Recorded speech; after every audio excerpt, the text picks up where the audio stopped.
नमस्कार। आज हम इतिहास के एक बेहद दिलचस्प दौर में चलने वाले हैं। जरा सोचिए, एक ऐसा वक्त जब लगभग पूरे उपमहाद्वीप को जोड़े रखने वाला एक विशाल साम्राज्य अचानक से बिखर जाता है। हम बात कर रहे हैं महान मौर्य साम्राज्य के पतन के बाद की। क्या वो वाकई एक अंधकार युग था या फिर एक नई शुरुआत? चलिए आज के इस ऐतिहासिक विश्लेषण में इसी रहस्य को सुलझाते हैं। तो चलिए इस सफर की शुरुआत महान वैज्ञानिक जगदीश चंद्र बोस के एक बहुत ही गहरे विचार से करते हैं। उनका कहना था कि इस भूमि ने लगातार खुद को ढाला है, एक नई जान फूंकी है। इतिहास में जिसे हम अक्सर बस एक अंत या बिखराव मान लेते हैं ना, वो असल में एक नया रूप लेने की, एक जीवंत पुनर्जन्म की शुरुआत भी हो सकता है। ये काल सिर्फ एक साम्राज्य के खत्म होने की कहानी नहीं है, बल्कि खुद को नए सांचे में ढालने की गाथा है। तो पहले अध्याय की ओर बढ़ते हैं, एक साम्राज्य का अंत। किसी भी बड़े बदलाव के पीछे कोई ना कोई नाटकीय घटना जरूर होती है जो सब कुछ हमेशा के लिए बदल देती है। अब इस समय रेखा को ही देख लीजिए।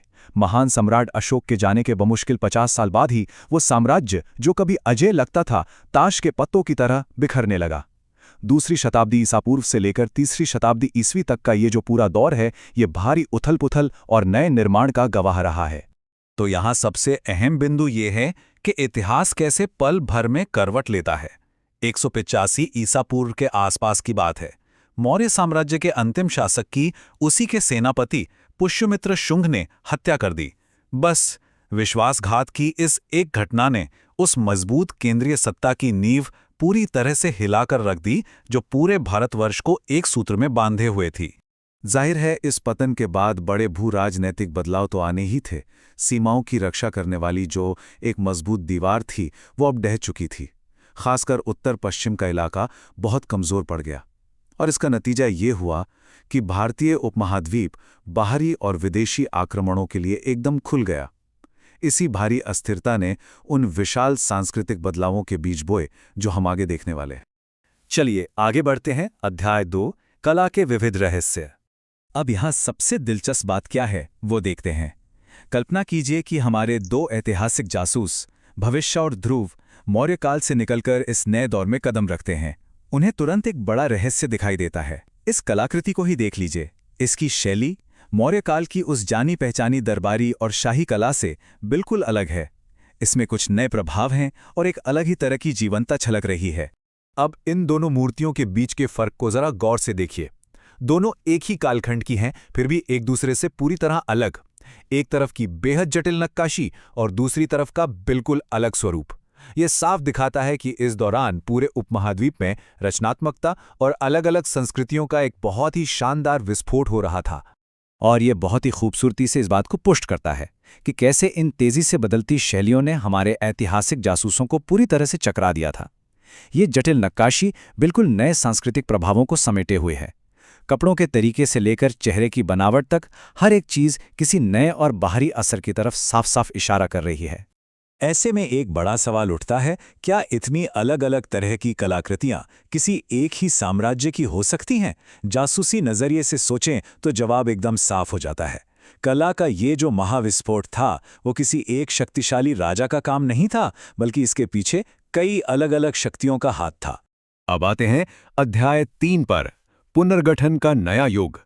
इतिहासकार इस दौर को पतन या अंधकार का युग नहीं कहते, बल्कि इसे पुनर्गठन का युग मानते हैं। क्यों? इन दोनों कालों का ये अंतर इसका जवाब है। एक तरफ मौर्य काल था, पूरी तरह से एकीकृत, एक विशाल राज्य और मजबूत केंद्रीय सत्ता, और उसके ठीक उलट ये नया पुनर्गठन का काल। ये बहुत ही गतिशील था, जहां कई सारे राज्य बन गए, सत्ता के कई नए केंद्र उभर आए और एक बहुध्रुवीय राजनीतिक माहौल तैयार हो गया। अगर हम उस वक्त की असलियत देखें तो वो एक तरह की जीवंत अराजकता थी।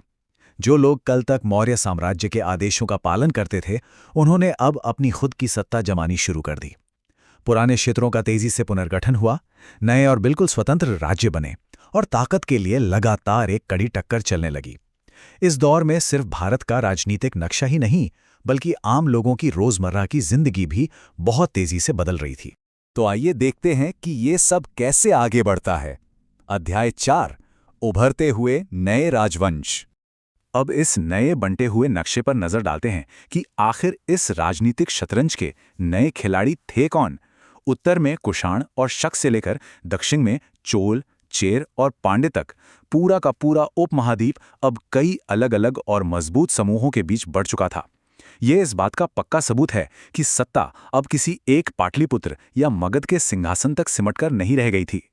इन नई क्षेत्रीय शक्तियों की सूची बड़ी ही दिलचस्प है। ध्यान देने वाली बात यह है कि जहां एक तरफ दक्षिण में सातवाहन, चोल और पांड्य जैसी हमारी अपनी यानी स्वदेशी शक्तियां तेजी से उभर रही थीं, वहीं उत्तर और पश्चिम में इंडो ग्रीक, शक और कुषाण जैसी ताकतें भी मौजूद थीं, जिनका मूल दरअसल इस उपमहाद्वीप के बाहर था। और अंत में एक बहुत ही गहरा सवाल जो हमें सोचने पर मजबूर कर देता है, वो शक्तियां जो बाहर से एक आक्रमणकारी के रूप में आई थीं, वो धीरे धीरे इसी भारतीय समाज और संस्कृति का एक अटूट हिस्सा कैसे बन गईं। उन्होंने यहाँ की कला, समाज और परंपराओं को समृद्ध किया और खुद भी यहीं के रंग में ढल गईं। ये सांस्कृतिक जुड़ाव की वो बेजोड़ ताकत है जो हमें वापस जगदीश चंद्र बोस के उसी विचार पर ले जाती है जहां से हमने शुरुआत की थी। असंख्य परिवर्तनों के बाद भी खुद को नया रूप देने की एक अद्भुत शक्ति। इसी विचार के साथ हमारा आज का ये विश्लेषण यहीं पूरा होता है। इस पुनर्गठन के काल ने भविष्य के भारत की जो मजबूत नींव रखी, उसके बारे में जानने की अपनी इस जिज्ञासा को हमेशा बनाए रखिए।